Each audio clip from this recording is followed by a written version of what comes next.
SOUN stock tomorrow. Is it a buy? Let's see where is it going in the next upcoming few days, weeks, and months. First thing that I want to mention and start off by saying is that I've spent 5 figures on courses and mentors.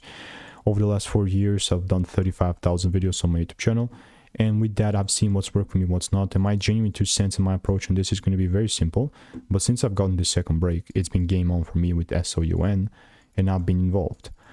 It's already like a risk-free opportunity, and let me show you that before. For example, this video was made 20 hours ago and only got 41 views, like way beforehand, right? I wanted to see this second break in order for me to take things up, and today exactly this is exactly what's happening.